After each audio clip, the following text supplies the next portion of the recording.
And we're live. All right. All right. So it looks like it's delayed on my side, but I just have to work around that. I got the chat pulled up. Bill, how you doing, sir? I'm doing well. Thank you so much for having me.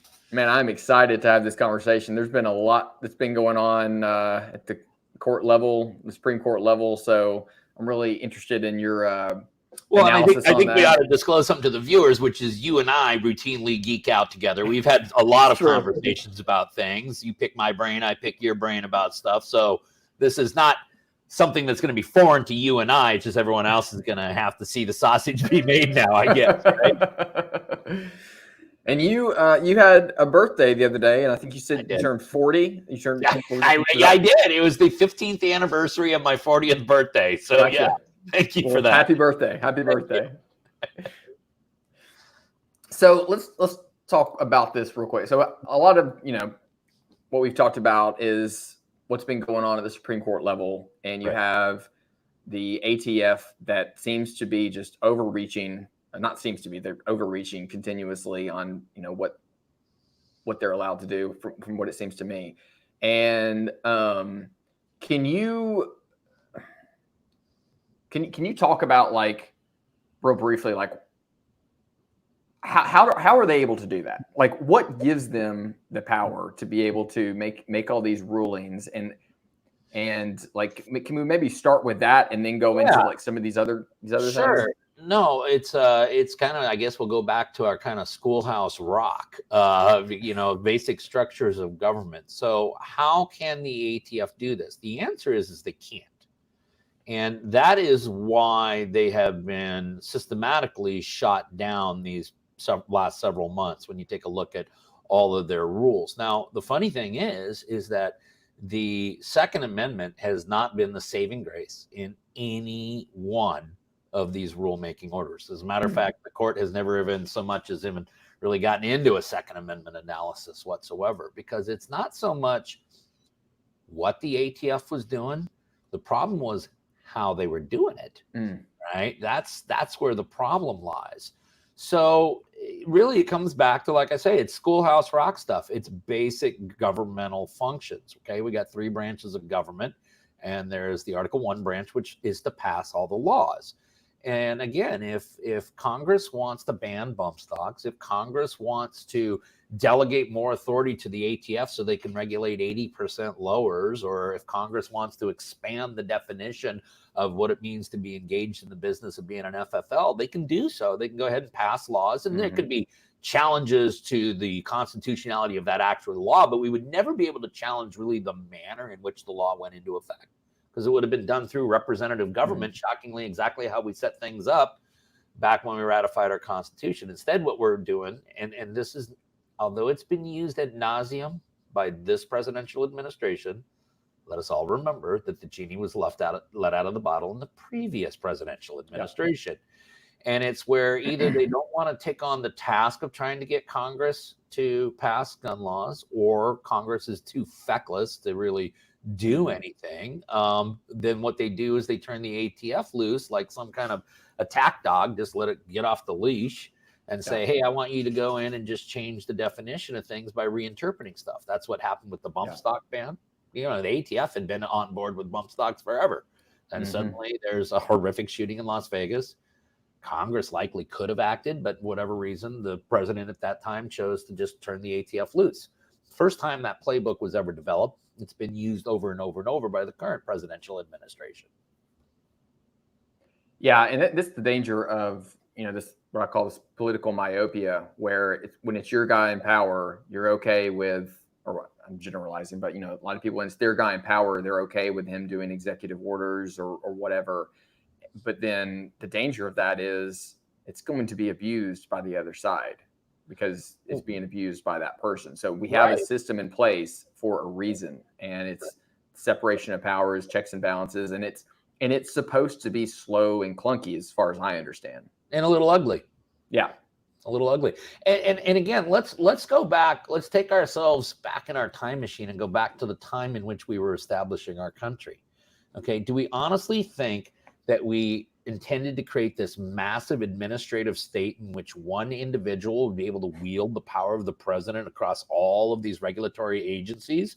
Because that sounds an awful lot like what it was that we had independence from, right? So I think that if the founding fathers could come back today and see the size of the federal government and see all the tasks that the federal government engages in, they would not even they would be like, what the hell is this? This is not what we established. I think that this Supreme Court has shown a willingness to try to strip some of that fat away, and let's get back to the foundational mechanisms by which this country was meant to be managed. So we talked about some of these cases on the phone the other day, and I want you to go through them and how they are significant towards just general rights, and also how they're significant towards Second Amendment rights. And one of them is the NRA v. Vulu. Can you talk about that? Yeah. So this is a case that people really need to, anytime the mainstream media wants to tell you about that renegade right-wing court, this is a unanimous decision, 9-0, in favor of the National Rifle Association. Okay. What this dealt with is the state of New York really essentially just wanted to kind of strong arm the NRA out of business there. And they went through their insurance commissioner and basically went to a lot of banks and things like that. And they're like, wow, we got a few complaints that we're investigating right now. But of course, if you guys just quit doing business with the NRA, they'll probably let these things just go aside. It was literally like something out of The Sopranos. And New York was very braggadocious about how they were doing it. Well, the NRA is engaged in commercial speech, and commercial speech is also protected by the First Amendment, as is all of these other companies that wanted to do business with the NRA, because it's a lucrative, they can be a lucrative client depending on what you're doing for the NRA. It's a huge organization, right?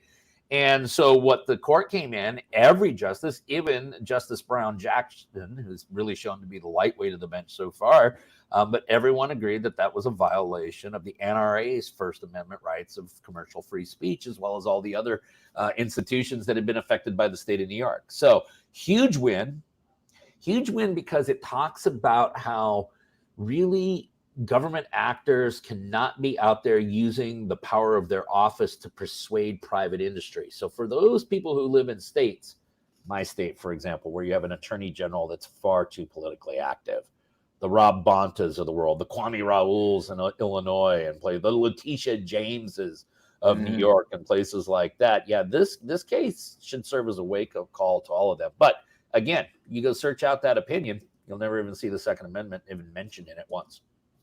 Wow. Yeah, that's using that political power to try to influence and especially private business and private speech. That's really dangerous and very pernicious. It's a good thing that is being reined in. Well, yeah, and this is you see this consistently from those on the left, which is that they will abuse any level of power that they have to try to suppress ideas, thoughts, or speech that is contrary to what they're feeding the people through the mainstream trough. And what I think everyone should really pay attention to this is those on the political right never call for those on the left to be canceled, shut up, to silence them. Candidly, we'll gladly let them keep talking. Okay. Right. The whole premise behind that TikTok account of Libs of TikTok is simply let's just let them show off what they're doing, right? Absolutely. But those on the left want to cancel our speech. Why is that? Well, that's because they recognize that if we're just going to get into a battle royale of facts and common sense, I can't win. Because if they could, they would let us keep talking, right? Right. So, but you really, for your viewers, if you're living in states with these really politically active attorney generals and they're going around like mob bosses, then this is a case that really is going to be very significant in reining them back in. That's awesome. It's good to hear. Another one was the Cargill v. Garland. Can you talk about that one some too? Yeah, that's the bump stock case. Okay. And so here's the thing. A lot of people are saying, oh, that's a huge Second Amendment opinion. No, it's not. Because once again, the Second Amendment's not even cited in the opinion. And then you and I, when we were geeking out a few days ago, I said this to you. I was like, hey, think about it. You think the Second Amendment even protects bump stocks? It's not a bearable arm. Yeah. It's not a bearable arm. I think a bump stock ban has zero Second Amendment implications. Zero. What the bump stock ban was struck down on was a piece of legislation that was written in 1946 called the Administrative Procedures Act. And the Administrative Procedures Act said, hey, listen, when administrative agencies are going to enact new rules, they have to do it within the confines of these legal requirements, and a failure to do so could invalidate the rule. And that's exactly what the United States Supreme Court did in the Cargill case. Do I think that bump stocks could be banned? I do. Do I think if they passed a piece of legislation, would it stick? I do. I think that and if you read even some of the opinions, they basically said it's not what you guys did, it's how you did it here that's the problem. Yeah. That's, I mean, even something like a pistol grip, that's not a firearm. So I would assume if they went through the right process, they could try to. Yeah, I think that's a good point, Taylor. I think it would come down to what is actually necessary for the function of the firearm. For example, like on a semi-automatic rifle, a pistol grip is kind of necessary to shoulder and hold the firearm correctly. Okay, on a semi-automatic rifle, a bump stock is not necessary at all for the shooter to operate the firearm in any type of efficient or proficient manner. Well, I was thinking about like with California and like those fins that they have to put on. Yeah. And but it still allows that shooting hand to rest on something to help stabilize the firearm. They just don't get, and I've never understood, like, does that suddenly make them less lethal or less? Right. I don't know. And someone's like, California, who's about to go kill a bunch of people, is like, well, I'm not going to shave off this fin because I don't want to add any additional charges to this. I really want to shoot this place up right now. If I only had a real pistol grip on this thing, it'd be go time, right? Yeah. Or like the magazine capacity bans. Like, it's really going to stop anyone. It's one of the easiest things to order of the gun in the mail or whatever to obtain. It's really going to stop them from No, and every time you see gun violence crimes, I just did something on Twitter today about, it was a firearm that was, two youths got involved in a shootout. Okay, well, we already know they're youths, so they're underage, shouldn't be in possession of the firearm anyways. And then it's a Glock with a 17-round magazine and a Glock switch on it. Now, I thought we banned high-capacity magazines in this state a couple of years ago, and I'm sure as hell certain that we don't allow for Glock switches. So, but the problem is the lawful and responsible gun owner. So let's keep drafting legislation to go after them, right? They're the problem. Exactly. Yeah. Well, speaking of dangerous people, let's talk about U.S. v. Rahimi. Oh, that's a good segue. That's clever there. I like that. Really good. So this is the one case this year that actually dealt with the Second Amendment, where the ruling is deeply rooted within the Second Amendment. I think a lot of people thought that Rahimi had a lot more potential to it. But if you had carefully followed what had happened with Rahimi at the lower level, you realize that many of the big issues that could have been litigated here had been waived at lower levels, thus really kind of leaving us with a limited issue.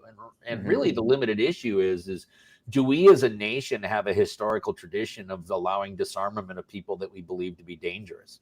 And the answer emphatically is yes, we do. And I would have admitted to that and did on multiple videos of mine. In fact, I found a law, I think going back to like 1642 or 1649 from Virginia, which allowed to do it. Okay. Now, the criteria by which we were doing it back then is a little outdated, certainly. Frowned upon. Considerably, and for good reason. But the if a society believes that person to be dangerous, have we allowed the disarmament movement? The answer, according to Rahimi, is yes, it is. What the case never got to is this, and this is how I put it on one of my videos, is, okay, so you've said that the finish line is constitutional, that if they cross this line, we get to do this to them. Okay, what lane is constitutionally permissible to get us there? So, for example, when it comes to these civil protection order hearings, these civil anti-harassment order hearings, these red flag hearings, okay, extreme risk protection orders, they call them in some jurisdictions. Oftentimes there's a temporary order that's issued ex parte, which means one side goes into the court, makes a complaint, the other side has not even heard from, hey, here's the order, officers, go out and get these guys guns right away. Boom, this happens. Where's the procedural due process with that? And then when we get to a full-blown hearing, some states they're farcical in nature. It's just like they're going to submit pieces of paper, and whichever declaration the judge thinks is better wins. Well, I've been in the courtroom for 25 plus years now, and I can tell you it's hard to cross-examine a piece of paper. Okay, so you just can't attack the weight of the other side's evidence doing so. So if we're going to agree that dangerous people can be disarmed, fine, let's accept that an arguendo. What is the constitutionally permissible method to make that determination? What's the level of proof? What is the procedural due process that the person should be afforded so that they have a right to put on their own case? And those were never answered by Rahimi, and why I think we are a long, long way from ever really having a lot of these big issues resolved. Yeah. Yeah. Rahimi was you learn this like the first week in law school, which is bad facts will always make for bad law. Okay. And Rahimi was a terrible dude. I mean, there's just no doubt about it. Even only half the allegations against Rahimi were true. He's a terrible dude. He's the last person in the world that should be armed. So, and what I told a lot of people that were just shocked at this is when the Fifth Circuit threw that law out, the Supreme Court was pretty quick to accept review of it. Did we honestly think that the United States Supreme Court was accepting review to rubber stamp the Fifth Circuit? They didn't need to accept review to rubber stamp the Fifth. They could have just denied the petition, and then the Fifth Circuit's ruling would have become the law then. Yeah. So when they took it, you had to know that they were at least in part going to overturn some of that decision. Yeah, it's funny you say that, talking about Rahimi, because like I see these Second Amendment cases, and it's always this person that I'm just like, oh my gosh, this is not the poster boy for gun owners. Why can we not get someone? And I would hate for it to happen to someone who's a law-abiding citizen, but at the same time, it's like there are always these people that are just career criminals. The least sympathetic plaintiffs you could possibly come Yes. with. Right. I'm like, that person probably shouldn't have a gun, but like, I guess. Yeah, but we're gonna run him up the flagpole as the poster child for this issue, right? Yeah. because the constitutionally naive person, who's also oftentimes the constitutionally naive when it comes to the Second Amendment, their depth of analysis goes as far as, well, why should a dude like that have a gun? That's the depth of their analysis. So that's why, bad facts make for bad law. And this is a classic example of it. I still think there's a lot of things that can be done post Rahimi. We saw a bunch of cases today get GVR'd, which I know we're going to talk about in a minute, but it doesn't resolve the issue for nonviolent felons. You know, that dude who was in his 20s that got busted with an 8-ball of coke at a nightclub one time, and now he's 50 years old and he's grown up, but suddenly he can't arm himself. Or like Mr. Range, 30-year-old food stamp fraud, right? Or how about the people who are using medicinal cannabis in states where that is lawful to do? Or how about people who are actually just using recreational cannabis in states like mine right here, where you don't have to have a reason to go to a weed store other than I just want to get high. Yeah. Okay. And yet, theoretically, a person who does that, they have to make the Hobson's choice. Do you want to preserve your life through a firearm, or you want to get high? Because you can't have both, legally speaking. Yeah. So going back to how the ATF, kind of back up a little bit, we were talking about how the ATF has been given power to do all these things, even though they shouldn't, which, as far as I understand it, right, we know that Congress is they're the ones that make law, but they have delegated some level of discretion or authority to these federal agencies to not make law, but to write rulings and opinions that, by de facto, they kind of make law, right? It's like if we have words, if the laws are composed of words and all these words have definitions, and all of a sudden you change the definition of those words, you have either made or changed a law. So going back to that, is this a segue to the next case we're going to talk about? Because if it is a fantastic segue you have done here. It is. Impressive. Yes. So let's talk about Loper Bright Enterprise versus Raimondo, or whatever how you pronounce it. Yeah. And just like, this is like, and another thing with this, and I don't know if this is connected to this at all, but with suppressors, right? Suppressors are supposedly regulated under interstate commerce. But somehow when states say that, well, we're going to make this, we're going to source the materials, we're going to make them inside of our state, and it's not going to leave our state. Right. Somehow Texas, Louisiana being exactly. Somehow they still say that, well, no, we're still going to regulate that. So it's like there's these instances where it just seems like if you want to circumvent the Constitution, and like I can understand that that's what you're doing, that's one thing. But it seems like they're not even following the guidelines that they've set forth for how they're going to do it, and it just doesn't make any sense. But yeah, it was a long segue, but let's talk about that. In the post-Bruin world, there are parts of the NFA that could be dismantled, and I think the first thing that could be removed from the NFA would be suppressors. I do. I honestly don't even think that it would be a situation. Well, here's why. The biggest reason is no one's going to tell you that they're dangerous and unusual. Mm-hmm. Right? They're clearly in common use. Okay. Mm-hmm.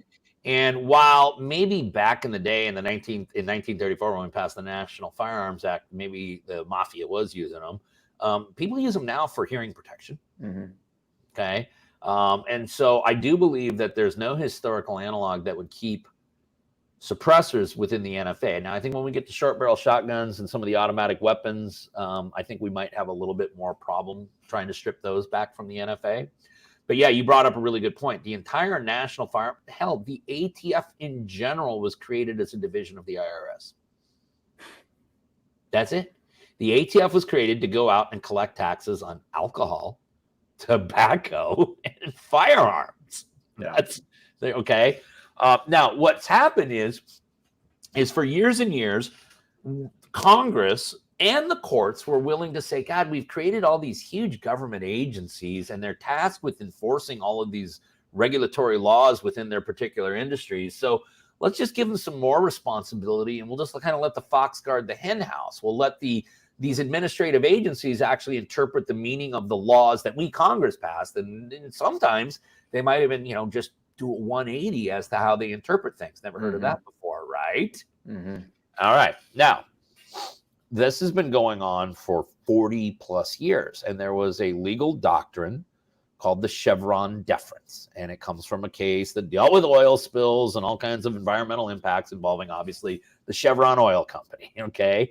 And what the court had ruled is that, listen, when we're taking a look at statutes which are governing particular industries where we have these regulatory agencies sitting over the top, we are going to allow them to interpret the meaning of these statutes, which literally allows the government agency to interpret the statute whichever way they so desire to achieve the outcome that they want. It's just that simple, right? Yeah. It's like Donald Trump picking up the phone one day and calling the ATF and saying, hey, bump stocks, make them illegal. Oh, we got a new opinion coming out today, right? And if you think it's bad with the ATF, deal with the FCC, deal with the SEC, deal with the FDA, deal with the CDC, deal with any of these, EPA, oh my God, the EPA, right? Any of these alphabet agencies. What Loper Bright did is the ruling went down the way I thought it would, but it went down on different reasons. I had told you when we were having a private conversation that, hey, they're going to throw the Chevron deference out based upon just simple constitutional structures of how our country's supposed to absolutely called it too, or our phone call. I mean, called it exactly like it was. I called it, but I was wrong about one thing, because I said it was going to be based on these simple constitutional framework arguments. What was it struck down on? It was struck down on the Administrative Procedure Act. Again, that's right. Because what Congress went back and what the court went back and they said, listen, Congress delegated this authority to you. You get to enforce these laws. It says right here you get to enforce these laws. Where the hell in here does it say you get to interpret these laws? It doesn't say anything in here about you. So you're acting outside the scope of the authority that Congress delegated you. So they made it a much cleaner bullet wound to it, really, in some ways. And that's what the Chevron deference was struck down. And what people don't realize is that is absolutely, positively the biggest ruling to come out of this session. Way bigger than Rahimi, because Rahimi didn't tell us anything new. And candidly, way bigger than the Trump immunity case. Because is anyone shocked that the Supreme Court gave some immunity to a president who acted in his official capacity? No.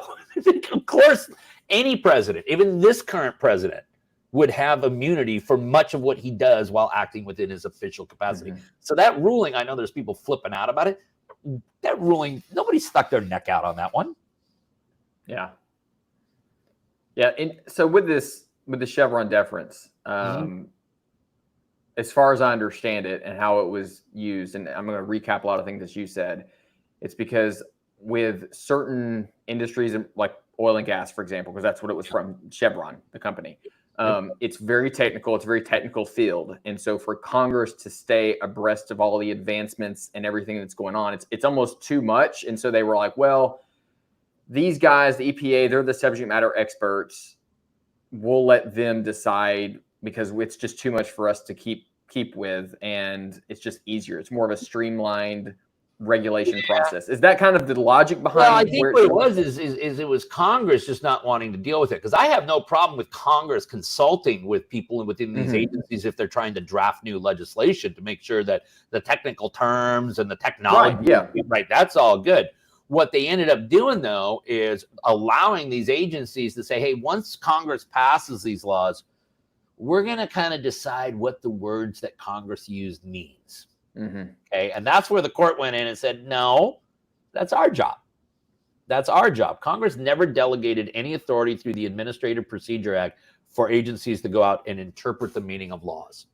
Had they, then there could be a challenge under the separation of powers doctrine. It could certainly be. But again, it would be on what you're doing rather than how you did it. Yeah, Congress basically just tried to make an additional branch of government by doing that. Yeah. Congress got lazy. That's the bottom line. They get lazy. They want to take all of this work and they want to dump it off on somebody else. And why is that? Because it's impossible to hold a nameless, unelected bureaucrat accountable. You can always hold the politician accountable in the voting booth. But, you know, the director of this agency or the assistant director of enforcement of this agency, you don't even know who the hell a lot of these people are. Yeah. Yeah, during those testimonies, which many people are probably familiar with, where you had like the ATF director or someone testifying, you had Congress asking them, these congressmen asking them questions. For me, it was always odd because I was like, you guys are the ones that gave, maybe not that congressman in particular, but it's like, you guys are the ones that gave them this authority in the first place. And now it's almost like this show of to the people. It always seemed like fake to me because it's like, just reel it in. Yeah, there is no bigger waste of time, air, or space than any congressional hearing, period. Okay. All right. All it is a bunch of people who, they went to law school and got a law degree. None of them ever practiced law. I want to just puff their chest out and like, let me show you all what a great person, how great I am at cross-examining a witness. And they just suck at it. All of them suck, you know? So I almost have to not watch congressional hearings. Do you think there's possibly going to be any unintended consequences from this Chevron deference case and like things that like I've had some people ask me questions about that and is it just cut and dry like no, it should never be a thing, or is it much more nuanced? The minority, and I'm not going to roll my eyes at this. This is a legitimate concern. Are we going to overcongest the court system? Because now the courts are going to have to make all of these calls that otherwise administrative agencies would have. And does that ultimately then bog the court system down in its own weight where the administration of justice is adversely affected? That would be problematic. It clearly would be problematic. Now, again, that's speculation. It's speculation that's based on common sense numbers, but how that really works out or not remains to be seen. I think the other criticism, well, how can we expect judges to be experts on all of this stuff? That one is ridiculous because I'll tell you why. Judges aren't experts on firearms and they make rulings on that. Judges certainly are not experts on economics and they make rulings based on that. Right. They're not supposed to be political creatures and they make huge rulings on political issues. I don't know a single judge who's an environmental expert, but yet they will make rulings on environmental issues. So that's just where they got to put their big boy and big girl pants on. And welcome to the United States Supreme Court. This is what you have court clerks for, and they will help you do your homework. Yeah, it's just you have to adjust. Right. Well, let's talk about the ATF rule on the 80% lowers and how that is somehow not thrown out on Second Amendment grounds, but on, again, this Administrative Procedures Act, which just keeps coming up over and over again. Yeah. And so this is the thing. It's like everybody, anytime you do a video, it's like, hey, let me just talk to you about what's happening in this screwed up state. Let's say you're doing a video about California. California's losing their mind again, right? Or which is about, I do that video about once a week. All right. And I get all these people like, I just wasted 9 minutes of my life watching your video. It's easy, shall not be infringed. And I really wish it were that easy. You wish it were that easy. Of course, we wouldn't have as much content to create in that situation, but it's not because when we take a look at everything that's happened to the ATF's rules, all of them, Second Amendment hasn't been the saving grace in any one of them. Not a one. As a matter of fact, when we get into things such as pistol braces, the Second Amendment even protect pistol braces? I don't know. I mean, it's hard to say. Right off the page, like, well, of course it does, right? I asked you and you paused yourself. Like, I don't know.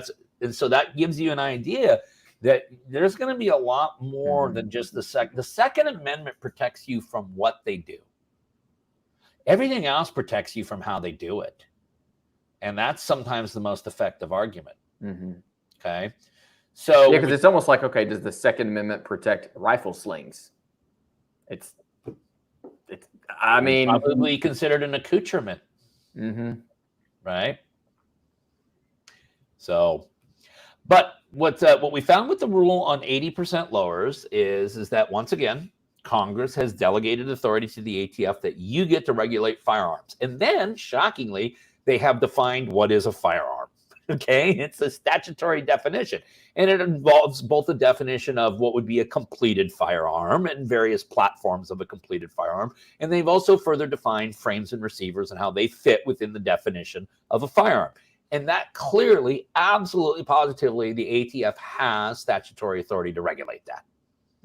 When we get outside of the area of what's a frame or a receiver, and we're getting into now what's called chunks of aluminum, what the ATF did is they said, well, listen, when we're talking about frames and receivers that serve as firearms, we're going to reinterpret this law now. You see, we're going to say that really it kind of means anything that's in a fairly completed stage. So the definition would expand out to get all your 80% lowers and things like that. But they are absolutely positively, by definition, not firearms, not frames, not receivers.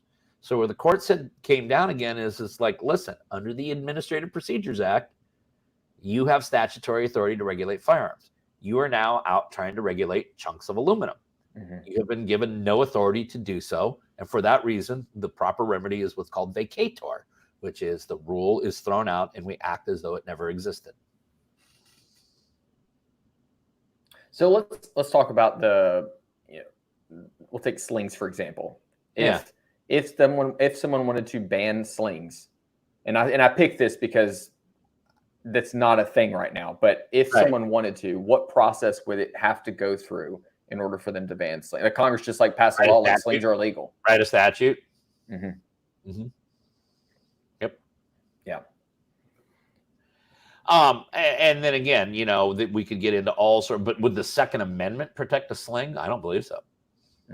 Yeah. I mean, the Second Amendment protects all bearable arms that can be used either in offense or defense of oneself. And I just don't think a sling constitutes a bearable arm. And how much of...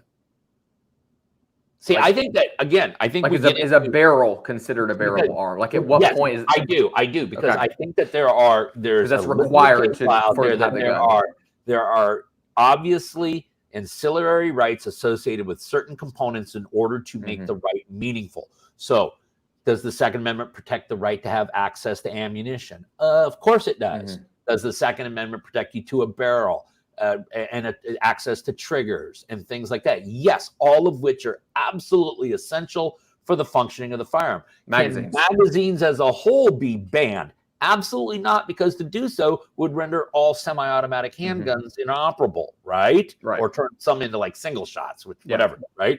So even the courts that have banned high-capacity magazines have acknowledged that we can't, as we see it right now, ban magazines altogether. Of course, then the question is well, where's the reasonable number? I know y'all right now are picking that it's 10, but what happens when California decides it's 3 next year?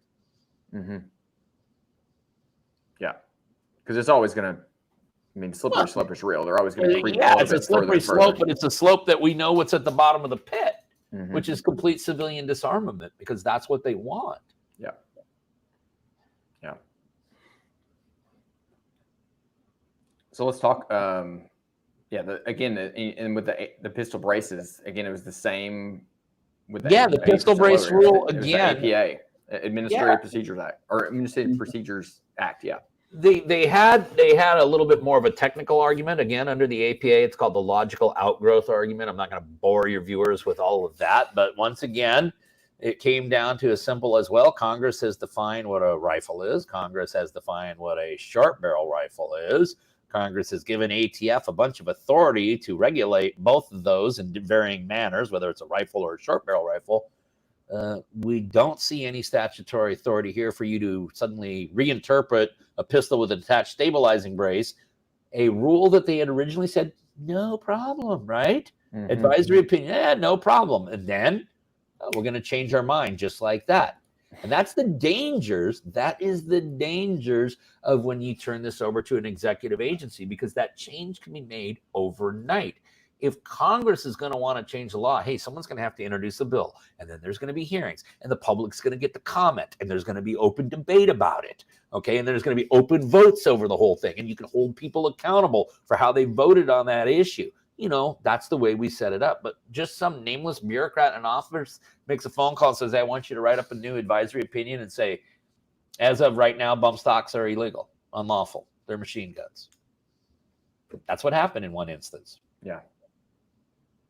Got a question here. Guardsman 134 asked, doesn't the Second Amendment cover furnishment? I thought that was part of the original version in the Bill of Rights and Responsibilities. I believe that the Second Amendment would cover any necessary component to make the firearm functional. Yes. Okay. Hope that answers your question.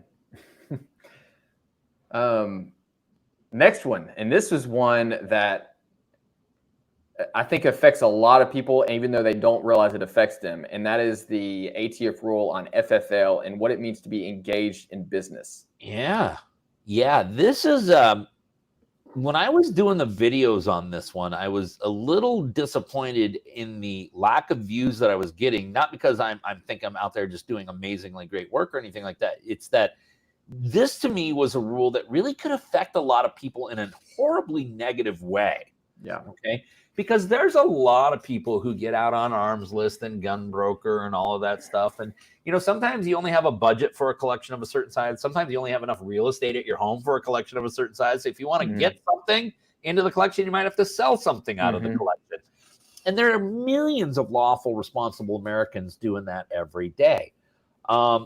And what the purpose of this rule is to get everybody in the country under universal background checks, even though probably about 99% of all firearm transactions are subject to a universal background check already.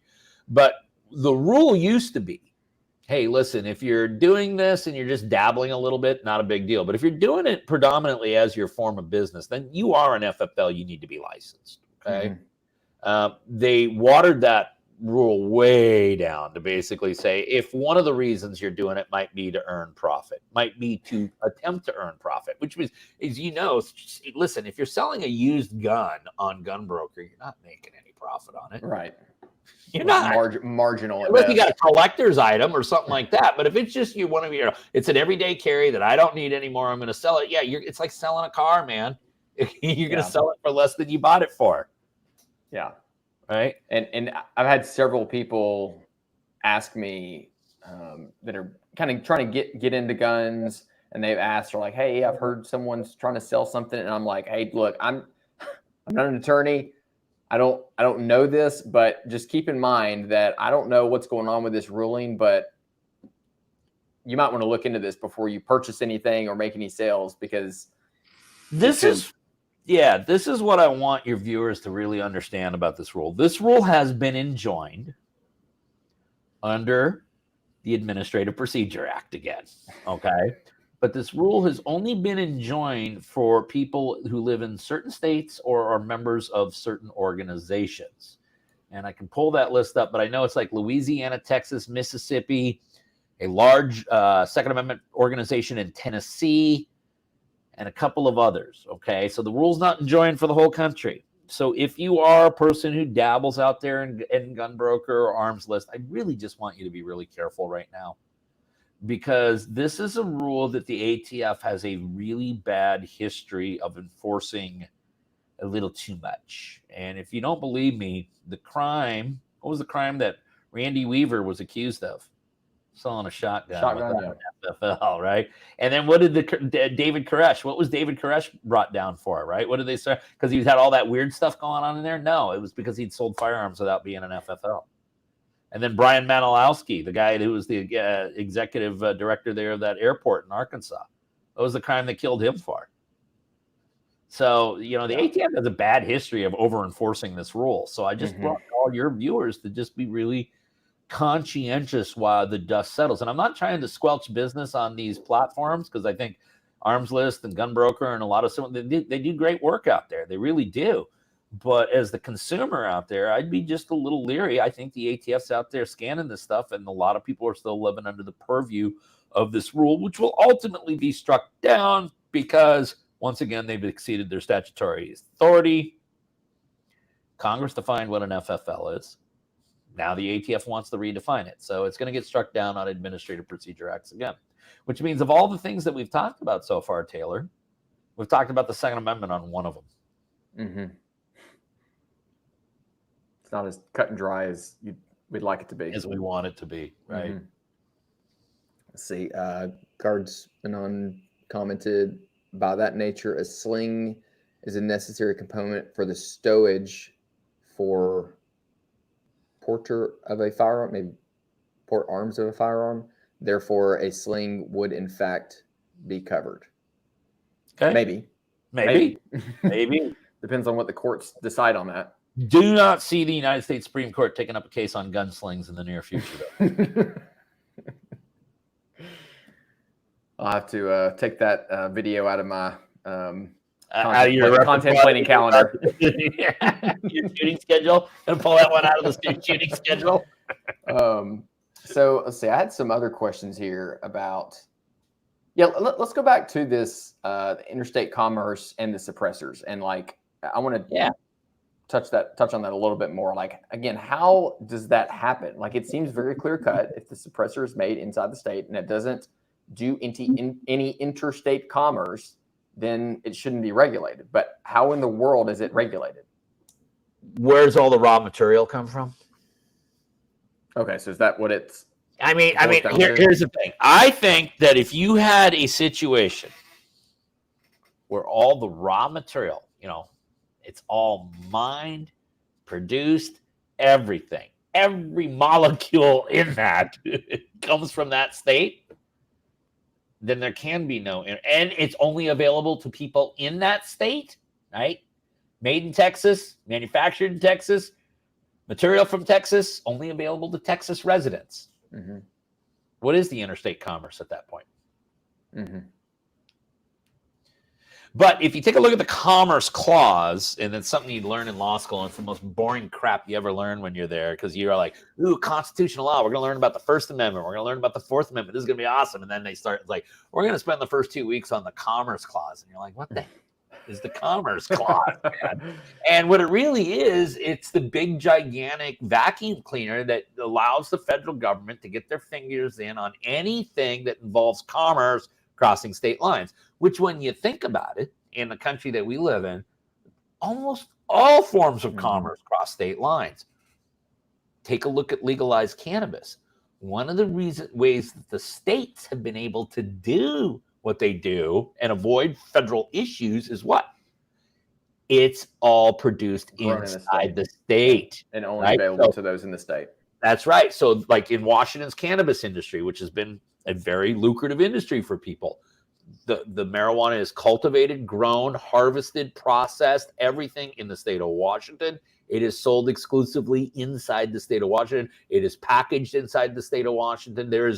It never crosses our border in any direction legally. Okay. So that is what's allowed the feds to kind of leave it alone.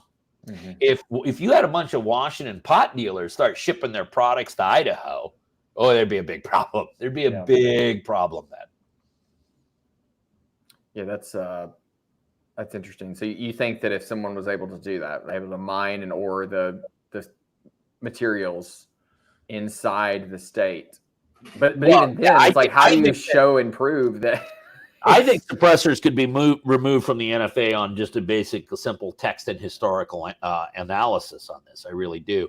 But if the courts were to be in a position of, well, no, this is still all about interstate commerce, then you just have to remove it from the interstate commerce question, don't you? If it no longer falls under the definition of interstate commerce, I don't know why we're talking about it anymore then. How do you think it would be removed from the NFA? Like, what process do you think that have to go through? And how optimistic are you about that? It would be a challenge to the constitutionality of 18 U.S.C. Section 922, Section whatever requires suppressors to be part of the NFA. You would challenge that individual section under a text and history challenge to whether or not it really survives the constitutional scrutiny. Mm-hmm. Which then, of course, we're going to go back and we're going to say, okay, well, the relevant historical period is the late 1700s. Some courts have said it might be in the 1860s. We didn't pass this law until 1934. We don't have any historical tradition of banning safety devices. Because really, when you think about it, what a suppressor truly is it makes a firearm safer. Mm-hmm. Right? So where's the historical tradition of banning things that make our firearms more user-friendly? Right. Yeah, so, think about noise pollution, and which people think that's like grasping at straws, but no, it's real. Like, if you have an area, all you got to do is be in a bay at an indoor range with some dude who decides he's going to run his 5.56 downrange at 25 yards, you know, on the indoor range, right? Because you'll understand how much you really would appreciate him having a can on that thing. Exactly. Yeah. It's very strange. I mean, even like the manufacturer of a barrel with like an integrally suppressed barrel is somehow, it's like, do you know how they specify that? Like with a barrel or with any sort of muzzle device, like, is there a certain level of decibels that has to drop the report of the gun? No, actually, the federal definition of suppressor, and I know for a fact off the top of my head, the state of Washington, is anything which is intended to muffle or suppress the audible signature of a firearm. It does not talk about to a certain degree. Mm-hmm. So even if someone made if you go from a muzzle brake to a flash hider, if you make one out of a solvent trap. I was going to say, even if you go from like a muzzle brake, I mean, it's like the concussion off of that is so severe. But then if you go to that to a birdcage style, it's just not as severe. So I mean, it's the whole thing is just wild. Again, David. And this is one of the most challenging questions that people ask me all the time. It's like, hey, can you help me make sense of these gun laws? No, I can't help you make sense, because if you're looking for like this thread of common sense that runs through all of it, I mean, gun laws are written by people who know nothing about guns, have no appreciation for what they mean to our way of life, and they certainly have no understanding of how they operate. Right? Yeah, or how to take them apart. Or how to take, you know. Because those Glocks are really hard to take down, man. Gosh. I mean, what was one of the biggest selling points of Glock when they first kind of blew up into the industry was how easy they were to take down, field strip, and clean. Mm-hmm. The ATF said, "Hold my beer." We got a comment here. Suppression of a gunshot type device actually goes back quite a ways, historically speaking. However, laws regarding them are recent.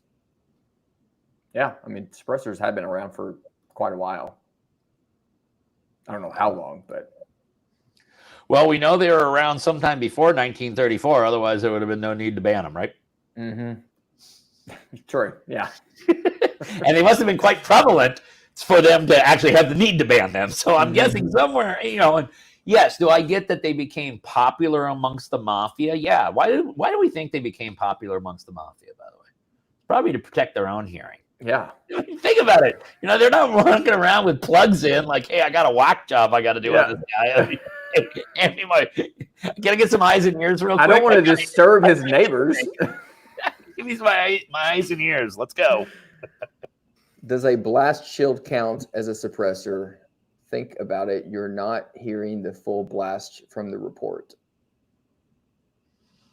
I don't believe a blast shield would constitute. My gut instinct, I'd have to look into it a little bit more. I'd have to see the design of it, but to me, it doesn't. I mean, there's muzzle devices that clearly can alter the report of the firearm to some degree. I don't know how much muzzle devices can really quiet it. I think it's more of a directional thing and what the shooter experiences.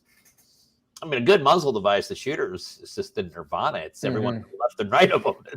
Life sucks, right? It's probably one of those things where it's like, yes, there's such, on some level we can create a gradient of like whether or not something reduces, but it's one of those things where you know it when you see it. Like and what was it? You remember a few years ago, was it SIG that came up with some kind of internally suppressed like short barrel rifle or something like that? They had some really cool product and they were going to try to sell it, and the ATF stepped in and said, man, that's a suppressor on that thing. That's a Form 4 item. It was like an integrated suppressor into the barrel though. I don't remember that. I remember for the life of me the name of it, and I only remember because I found it when I was doing research for one of my videos about suppressors at one point. Yeah, I don't remember that. The funny thing is the thing that actually got Washington Gun Law really going as a channel was suppressors. Well, it wasn't. Oh, really? No, it wasn't suppressors. It was solvent traps. Oh, yeah. Yeah. I haven't looked into that recently. How is that one, like the whole solvent trap thing? Have there been rulings on that? Just kind of died down. I mean, I think that they raided some of the manufacturers. They sent nasty letters to people. A lot of people, disposed of it and stuff like that. And then it just seems like Operation Reticent Recall just went quiet. I don't believe that they're really going to round anyone up on this. Their beef, honestly, when I get critical of the ATF on my channel, I want everyone to understand that I'm critical of the leadership at the top. Okay. I'll be honest with you, Taylor. The agents that I've worked with at the street level are actually all really cool. Well, there's one. I'm not going to mention them. But beyond that, the rest of them are super, super cool. And they were rolling their eyes during this whole forced reset trigger solvent trap stuff. They were like, Dad, I just want to get your guy's name off the list. This is not what I signed up to be in the ATF for. Okay. But the funny thing is I had done a video. Someone had said to me like, hey, Bill, can you do a video on what the laws and suppressors are in the state of Washington? So I was like, yeah. And even though I have a gun collection, I'd never really gotten into suppressors. So I geek out one night, do all the research, shoot the video. And then the next day, my Facebook page is just solvent trap, solvent trap, solvent trap, solvent trap. I'm getting all these solvent traps ads. And I'm like totally naive. I'm like, what's up with a solvent trap? I don't get it. So I started geeking out on solvent traps. And then I'm like, oh, I see what's going on here, right? So I did this video and I was like, hey, solvent traps, bad idea. Don't do it. ATF is going to get pissed about this. I'm telling you, don't do it. And the video didn't get a lot of views, but it got a lot of hate mail. I mean, my comments were like, yeah, screw you, Bill. Yes, this guy's probably a shill for the ATF, blah, blah, blah, blah, right?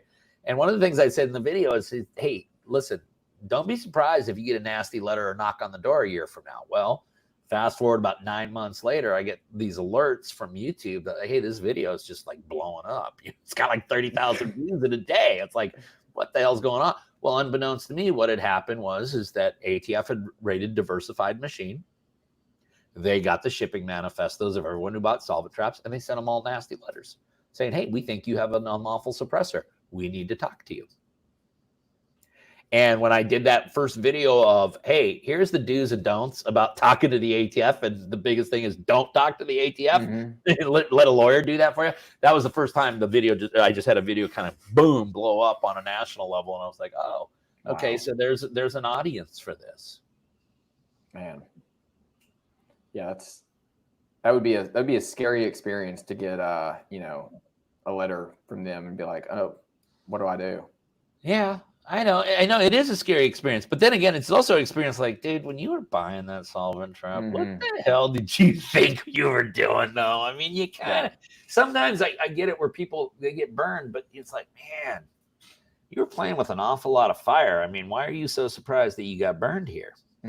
It's almost like it should be expected. Like you should have already processed that and been like, I'm aware of this possibly that's going to happen, and and my deal is I just want everyone to understand where the lines are, and then they get to choose whether they're going to scribble inside or scribble outside. It's their life; they get to choose. And my job is just to say, hey, if you choose to scribble outside, and if you get caught, this is what could happen, and you do with that information as you wish. Yeah, they should just start selling handguns as cordless hole punchers. Cordless hole punchers. Yep. Let's take a quick break. You good with that? Yeah, I'm totally good with that. Okay. I don't know how to do this. I'll figure it out.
Okay, and we're back.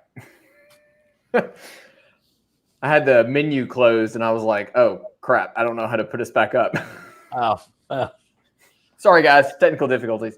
All right, so let's see if we got any comments or questions. I think we had some.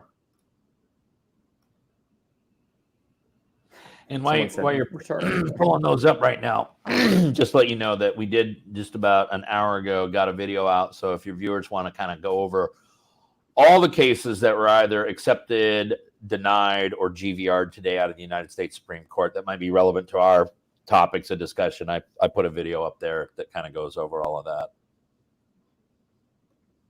Yeah, you guys go check that out after this one's over. I'm sure that's going to be excellent content. You said you're going to the GOA event in August. I am going to the GOA thing. I'm actually, I'm going to reach out to Eric, president of GOA, and see if they can make me really, really busy, because I got an attorney buddy back down in Knoxville he's an interesting cat, and it's one of those things that if I'm not really busy, he's gonna insist that we do lunch and dinner and this and blah blah blah blah blah. And I'm like, so I'm gonna call Eric and I'll be like, dude, I'll work for you from sun up till sundown, man. I don't care. Just make me busy. But we're talking about me coming out your way too. Mm-hmm. Yeah, Get out to the range with you, which would be really awesome. I think we're gonna do a video on that. Yeah. I actually just thought of a question. See how well a lawyer shoots a gun, right? Yeah. Yeah. Something, I don't know if we've talked about this before or if I asked you this on any of our other discussions, but I had a video where I talked about if you imagine arms along a continuum, from like no arms at all on the far side all the way up to, like, we'll say the Infinity Gauntlet for hypothetical sake, like something that you snap your fingers and it kills half the world's population. So if you make a continuum along that and you have everything that as its lethality increases along that continuum, where would you draw the line in terms of private ownership? Well, I think the line has been drawn by the United States Supreme Court. We're all entitled to firearms which are on common use today for lawful purposes.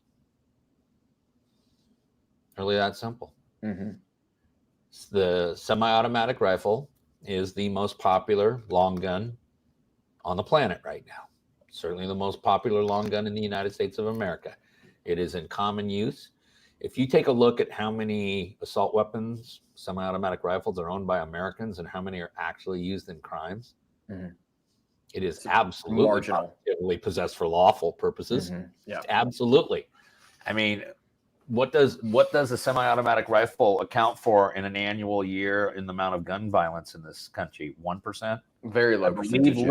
I believe literally the ATF, or no, it was the Surgeon General, it was the damn Surgeon General's report on, gun violence and the health issue in this country, flat out said that semi-automatic rifles account for 1% of the homicides in the United States and related to firearms on an annual basis. Mm-hmm. Yeah. So yeah, I when I answered that question, I answered it slightly further to the lethality. Like I argued it in terms of whatever's individually issued to a soldier. To a modern soldier, and I based my reason on that. Including automatic weapons? Yes, including automatic. Really? So you would be okay with civilians? I'm just asking an open-ended question here. You'd be okay with civilians having automatic weapons? Mm-hmm. Yeah. Okay. And the reason I landed there was based on an idea that I came up with, which I coined it the combat vote. So the idea is basically like in a civil system, we have a civil vote where we vote and our vote is proportional and only counts for one, unless you're voting for certain parties, and then maybe it counts for more than one. But ideally, it only counts for one. We vote often, unless there's some mail-ins. But so get ready for that little disclaimer at the end of this YouTube video, at the bottom of this YouTube video. Deniers, we're just having fun here. So it only counts for one, and so in like a combat situation, be it a civil war or actual combat, each soldier or fighting person's combat vote is proportional to them, right? Like even in the military, a fighter pilot generally doesn't have the unilateral authority to drop a JDAM, right? It has to go through a certain chain of command process, and like they have troops on the ground that are lasering a target or whatever. But and again, this theory and where I landed it's not airtight. I'm not going to say it's airtight, but that's kind of where I landed, or the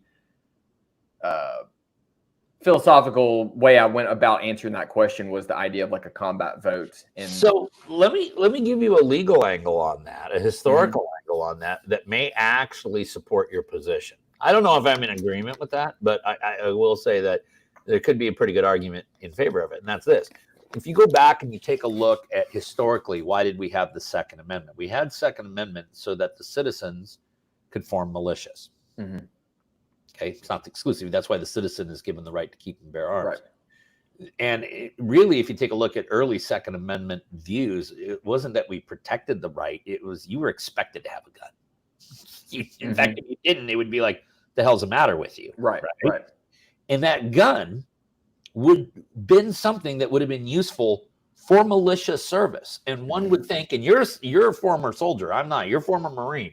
But I would assume that while going into a combat setting, a firearm with the most lethal capability would be the best tool to take with you. So is it entirely possible that our country's view of what the Second Amendment entailed is that we were absolutely given access to the most state-of-the-art, most lethal weapons imaginable at that time, because that is what was required of us as citizens? There is a plausible argument for that. And this is also why I don't like it when the right, I'll say right, generalizing, says stuff like the AR-15 is, not that dangerous. It's nothing like the M16. It's nothing like the M4. It's not a weapon of war. I don't like the term, but right, like someone used that term. So, but it's like, no, it is. It's practically speaking the same as the M16 and M4, because the military almost never, not always never, but almost never uses the M16 or M4 in fully automatic or burst. Now, they don't use M16 anymore, but they use mainly M4s now.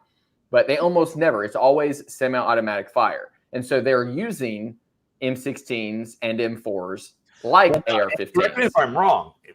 A lot of people think that the AR-15 is the civilian version of the M16, but in actual reality, historically speaking, the M16 is a militarized version of the civilian AR-15. Is that right? So the AR-15, when it was initially created, was created for the well, I'm talking about back when it's designed by Eugene Stoner. It was designed for the military trials, and they even down to the round they picked, the 223. They initially used the .222, but then they went up to the 223. And I don't even know, but I'll get into like the details of why they did that. But part of it was it needed to penetrate a military helmet at 500 yards. But there's all these criteria. It had to be a certain weight, or like less than 7 pounds. Had to penetrate an enemy helmet at 500 yards and all these other things. But they created it. And the first M16s were stamped with AR-15. Really? You can find it, and anyone watching right now, go to Google, go open up another tab and type in M16 stamped with AR-15, and it will literally have both of them on there. So yes, it's not like they had they designed this M16 military killing thing and all of a sudden like, well, we need to neuter this thing and make it for civil. No, they designed it for the military. And just like Glock, for example, that was designed for the military.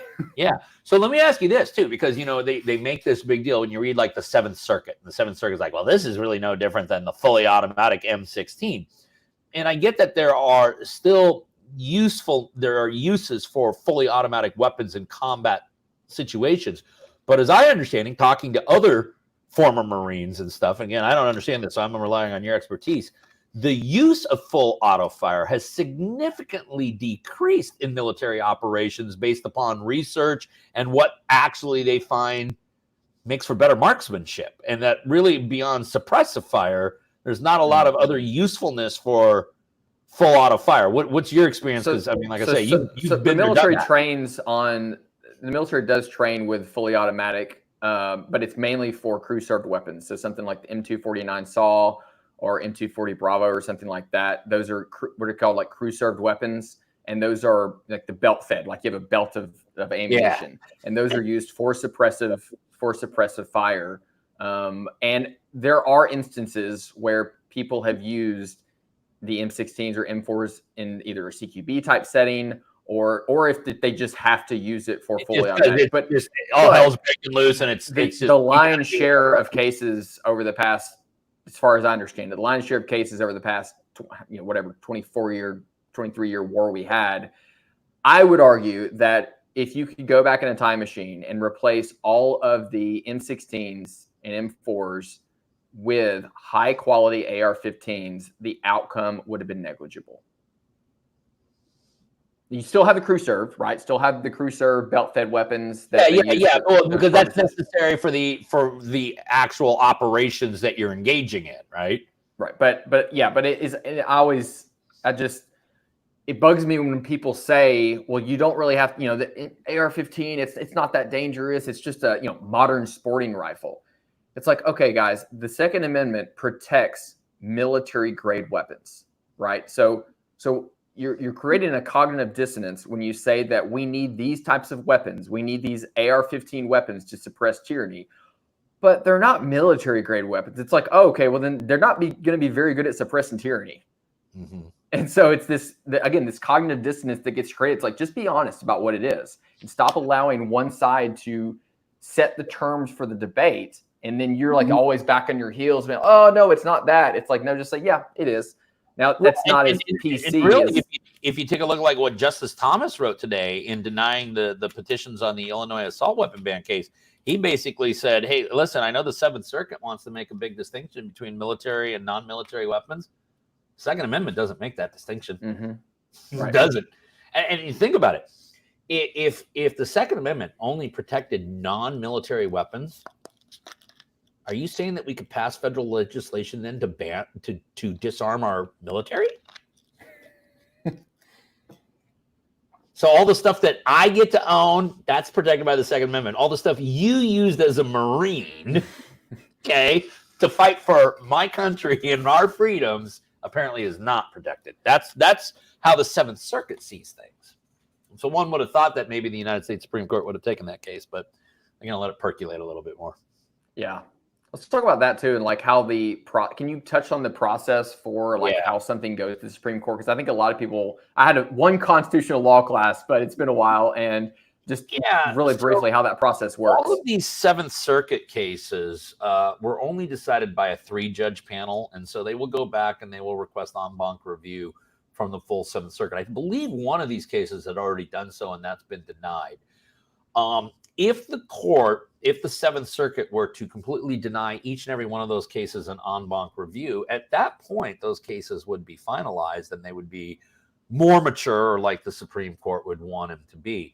I think what you're going to see in the Seventh Circuit is the same thing we saw with Duncan and Miller, the mag ban and the assault weapon ban out of California. It's going to go down, and they're just going to play games. They're just going to sit on it. They're just going to age it out like fine wine and hope that the Supreme Court changes its political complexion in the next few years. I think that the earliest that we'll see one of these cases back on potentially for the Supreme Court would be 2026 term now. I think the 2025 term is toast. I don't think we're getting any of them on there. On the video I did today, I pointed out that there's a case out here in Washington, which, by the way, has the coolest name ever for a case. So it'd be great to be the Supreme Court president. It's a magazine ban case that I've been involved in out here that suddenly, with everything else getting sent back and knowing the gamesmanship that's going to be playing and knowing how I believe our state Supreme Court is very quick to just go ahead and rubber stamp this law, I actually think we got a case here in Washington called State of Washington versus Gators Guns. Isn't that a great name? Gators Guns. Because can you imagine if that's the precedent? According to the Gators Guns case, you can't do that. It'd be so awesome. The only thing that could make it better would be if it was out of Florida. Yeah, I know. It's out of Kelso, Washington. Okay, not far from Mount St. Helens, actually. And it was a guy who literally, once we passed the magazine ban, he was like, I don't care. And he wasn't like secretly selling magazines. I mean, he had bargain bins right there at his front desk, and he just threw 2 middle fingers to the state of Washington. But he did so in a county where we'd done our homework, and we had realized that, hey, that county went from 41% Republican to 58% Republican in just 3 election cycles. Okay. And all the judges had been voted in during those election cycles. So we had a feeling like, hey, the attorney general is going to bust them. He's going to sue them. He has to sue them in Cowlitz County. We'll countersue them in Cowlitz County and say, hey, this law that you're trying to sue them under, it's unconstitutional. And we did. And the judge enjoined the law. So we had what we were hoping was going to be a Freedom Week here in Washington State. Our Freedom Week lasted 88 minutes because a dude I went to law school with was sitting as a Supreme Court commissioner waiting for it. And the minute the judge issued the injunction, he issued a stay on the injunction. So all these gun stores, and I'd been telling everyone on the channel, hey, this is going to happen. This is going to happen. They had loaded up on this inventory. Oh my God. And they tried to blow as much of it out in 88 minutes before we got shut down again. That case, I honestly think by early 2025, we will have a final ruling from the Washington State Supreme Court. It will be a negative ruling. And at that point, I think that case sits in a really good spot to be accepted by the United States Supreme Court. Wow. So state of Washington, haters guns. And then what do you think the timeline on that would be once it has to go to the SCOTUS? That would make it on the term for 2026 then. Okay. So yeah, if you're living in New York, Maryland, California, Washington, any other place that has an assault weapon ban, unless you have a radical change in your state legislature and they just do it the old-fashioned way through new legislation, yeah, you're stuck with this for a bit. And that also, Taylor, and this is the big, it's killing the small independent FFLs. It's killing them. Right? If you're the Bass Pro Shops and the Cabela's of the world, you got plenty of other crap to sell to make money. Okay. But if you're Joe's Guns serving some rural part of Indiana and it's a third generation family owned business and they just basically have taken a third of your inventory off your shelf. And it might be some of the stuff that actually has the most markup built to it. I was gonna say, I bet the margin on those are much higher than firearms. Right. Hardly have any margin. No, that's the thing. People think that, oh, if you got a successful gun store, you're printing money. No, if you got a successful gun store, it just means you're not going bankrupt, because the gun stores run on almost the exact same business model as a grocery store. When you take a look at what a grocery store pays for inventory and what their markup is and their paper thin margins that they run, right? That's how. And so using the grocery store analogy, when you implement an assault weapon ban and a magazine ban, that's like walking into the Kroger's, or what do you got out in Tennessee? What's your big ones out there in Tennessee? We go to Publix. Publix. Okay. It's like walking into Publix and saying, hey, you got 15 aisles of really cool stuff here. We're going to forbid you from selling aisles 1 through 5, though. We're going to ban the bread. Yep. We're going to ban. Now, your rent's going to stay the same. Only your high capacity bread, high calorie bread. All high capacity, all assault bread. All assault bread. Right? So, I mean, but think about it. You take a third of the grocery store's inventory out there, but you leave their costs the same. Now, how are they going to survive as a business? I'm sure they care about that too, right? I'm sure they care about putting small business out of business, and yeah, that's exactly what they're trying to do. You take a look at legislation like what we had passed out here in Washington, House Bill 2118, which was basically a codification of, see if I'm going to remember it, it's like California Penal Code 26806, I think is what it was. And this is one that requires 24-hour, 7-day-a-week video and audio surveillance inside an FFL store. Okay. And then all this video has to be stored for a period of time on a server that damn near is like what Amazon uses. The buildings have to be retrofitted to make sure that they're more secure, which could cost these people hundreds of thousands of dollars. And here's the thing, and we argued this in Olympia, there's no exception for a home-based FFL. Yeah. Wow. Which means I'm in a state that is now, effective July 1st of next year, will mandate 24-hour, 7-day-a-week audio and video surveillance inside a person's home because of the profession they have chosen. So when I sit there and I use terms like the People's Republic of Washington, I'm not too far off here. That's not hyperbole. It's not.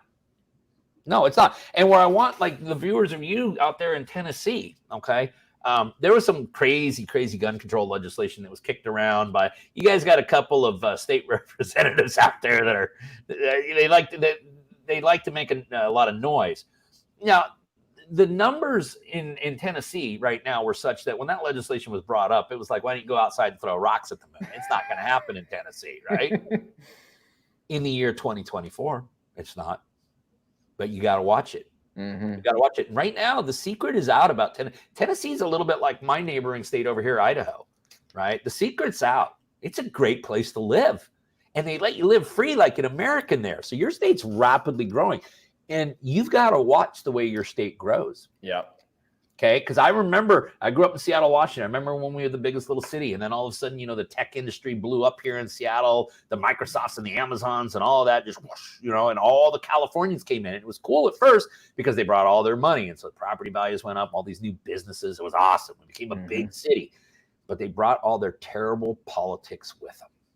And now the product of that is where Washington is in the year 2024. So folks in Tennessee, states like Georgia, states like Texas, Florida, states that are rapidly growing right now because they're providing a better lifestyle for their citizens. Don't change what you're doing, but just be very careful how you grow. That's very true. That's very true.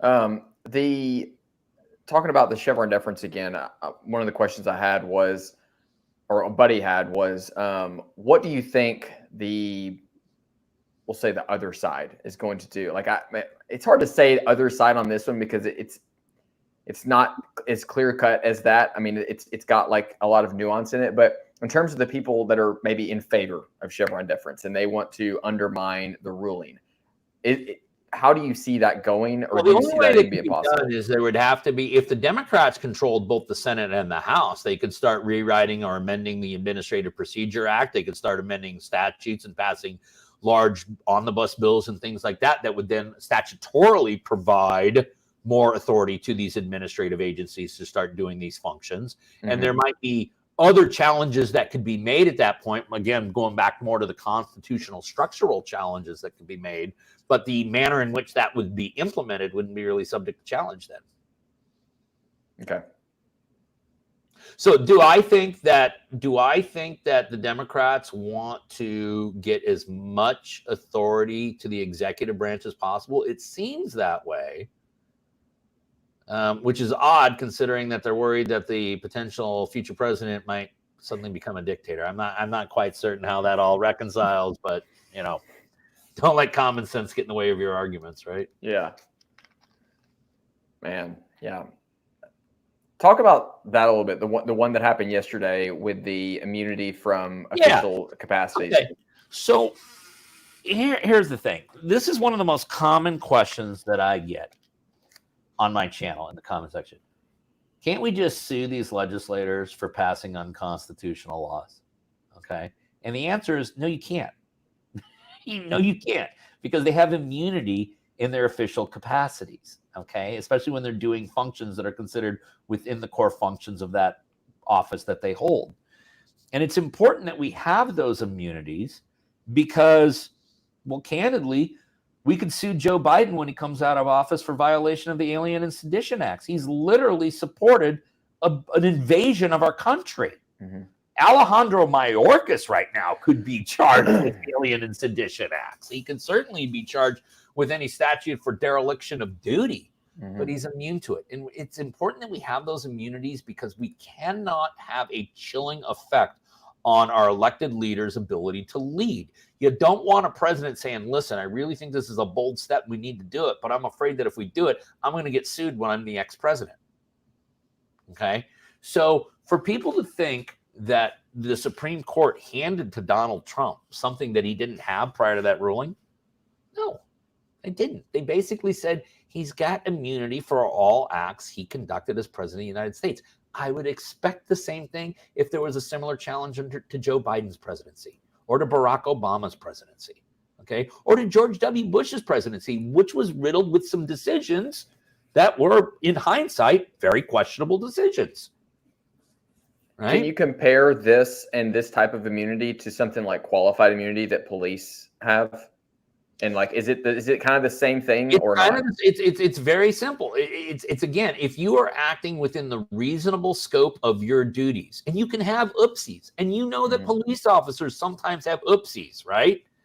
How about the guy who gets taken in and booked over the weekend on a warrant? Turns out he didn't really actually have a warrant. You've heard that one happen, right?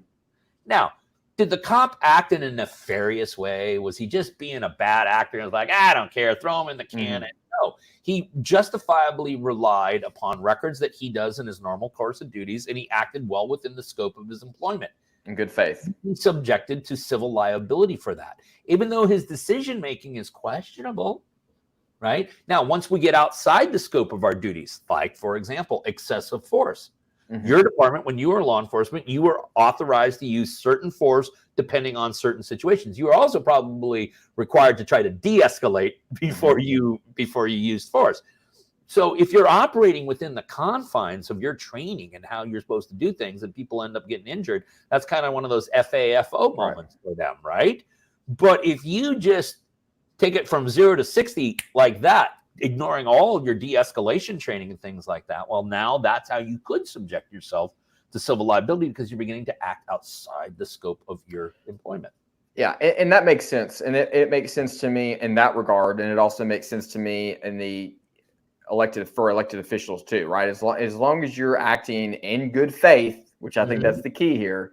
Yeah. Within your official capacities, I think that you should be protected, right? Because when you talk about like, sovereign citizens, for example, they'll just like sue the heck out of police officers and sue the heck out of other people and hold liens against their house. Like, and it creates such a almost like a tyranny of paperwork and administrative things that occur.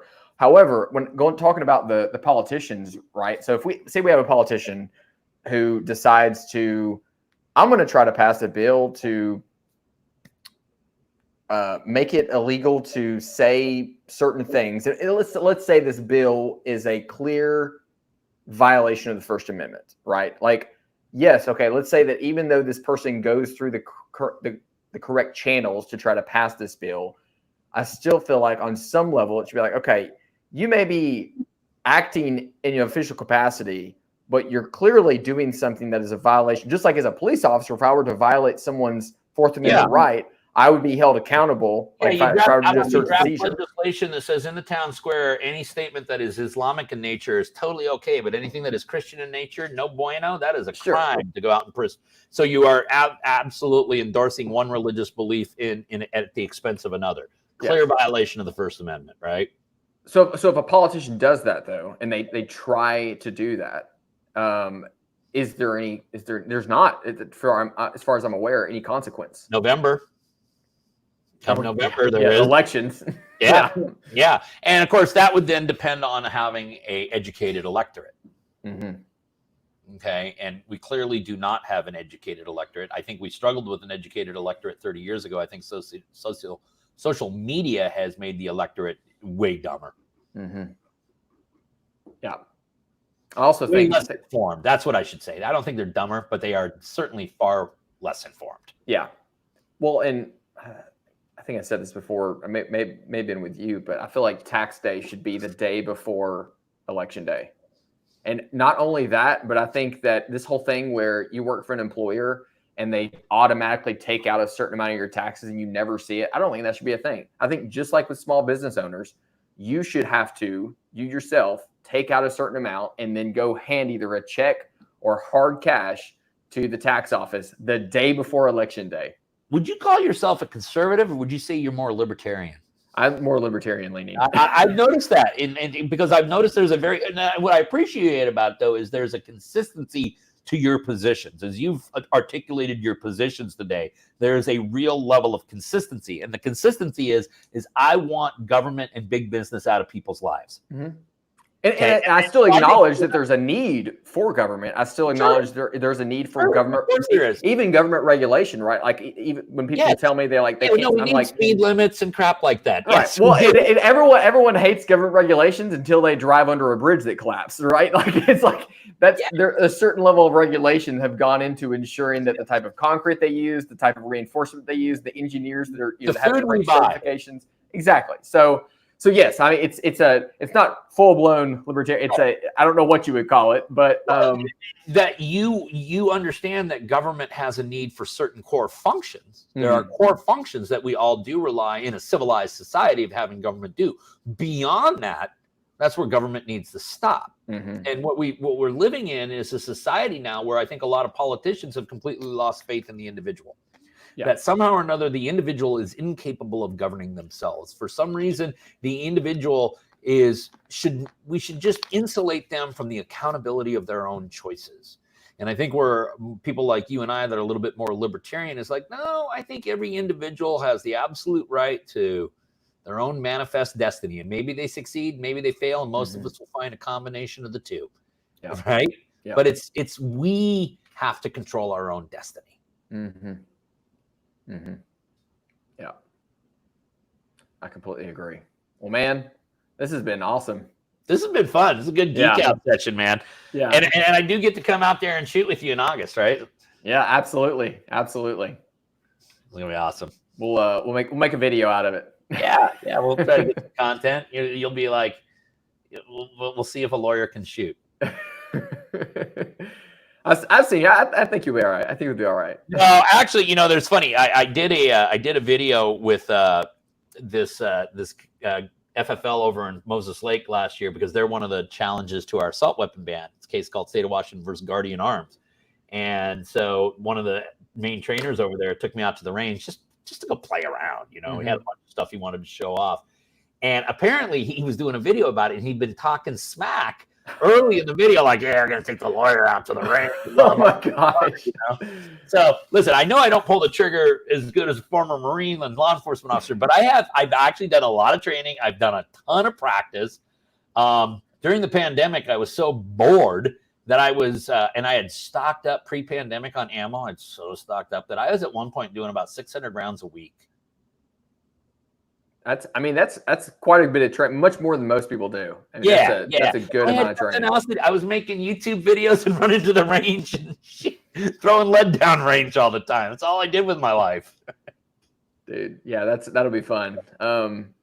Before we get off, point your viewers real quick to some of the videos you've done recently in your channel and where you can find. I mean, they know where they can find you. Washington Law. Washington Law. It's pretty easy, but like I say, today's we got 2 videos out today. First is about some new laws that went into effect in California. I always look out for my good folks down in California. I think we should all watch California because that's where the crazy starts, and it will spread to your states if you're not careful. Yeah, that's what we call foreshadowing.